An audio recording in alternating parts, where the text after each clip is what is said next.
दुनिया में 400 करोड़ से भी ज़्यादा लोग इंटरनेट का इस्तेमाल करते हैं। भारत इंटरनेट के मामले में दुनिया का दूसरे सबसे बड़ा देश है।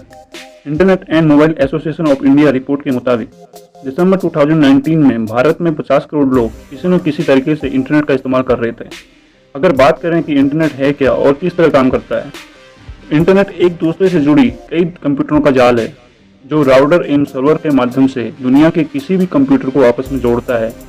दूसरे शब्दों में कहें तो सूचनाओं का आदान प्रदान करने के लिए ICP/IP प्रोटोकॉल के माध्यम से दो कंप्यूटरों के बीच स्थापित संबंध को इंटरनेट कहते हैं। इंटरनेट विश्व का सबसे बड़ा नेटवर्क है। इंटरनेट की शुरुआत होती है 1969 के दशक में संयुक्त राज्य अमेरिका द्वारा।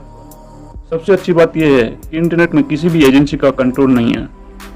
इंडिया में सबसे पहले 15 अगस्त 1995 को सरकारी कंपनी BSNL ने इंटरनेट की शुरुआत की थी।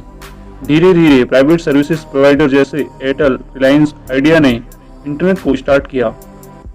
बात आती है इंटरनेट चलता कैसे है। आप में से कुछ लोग सोच रहे होंगे कि हमारे ऊपर कोई बादल है जिससे इंटरनेट चलता है, लेकिन हम आपको बता दें कि ऐसा कुछ नहीं है। यहाँ तक कि हमारे द्वारा छोड़े गए उपग्रह से भी नहीं चलता। जी हाँ, आपको जानकर हैरानी होगी कि इंटरनेट का 90% डेटा सैटेलाइट से नहीं बल्कि समुद्र में बिछी सबमरीन केबल से ट्रांसफर होता है। इन केबल की कुल लंबाई 1.2 बिलियन यानी 120 करोड़ किलोमीटर है। उपग्रह से भी पहले चलता था, लेकिन अब तकनीक बहुत पुरानी हो चुकी है और उसमें डेटा भी स्लो लोड होता था।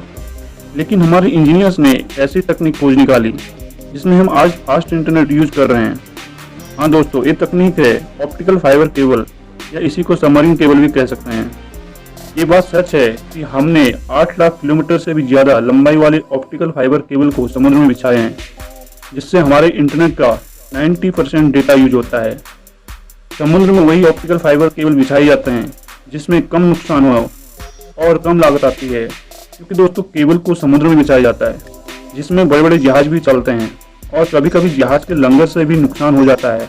ऐसा ही कुछ हुआ था 13 जनवरी 2008 को इजिप्ट में, जिसके कारण इजिप्ट का 70% इंटरनेट बंद हो गया था। वैसे आपको बता दूं, इस तरह की समस्याओं का भी समाधान किया गया है। ऐसी कई टीम बनाई गई हैं जो 24 आवर्स समुद्र में ऑप्टिकल फाइबर केबल की निगरानी करती हैं। यदि कभी किसी ऑप्टिकल फाइबर केबल में नुकसान होता है तो ये टीमें उसको जल्दी ठीक कर देती हैं। तो आपको पता चल गया होगा कि कैसे 90% इंटरनेट केबल से चलता है, लेकिन 10% कहाँ से चलता है। ये 10% इंटरनेट खुफिया एजेंसी के द्वारा एक्सेस किया जाता है, जो उपग्रह से चलता है। इस इंटरनेट को हम आम लोग एक्सेस नहीं कर सकते।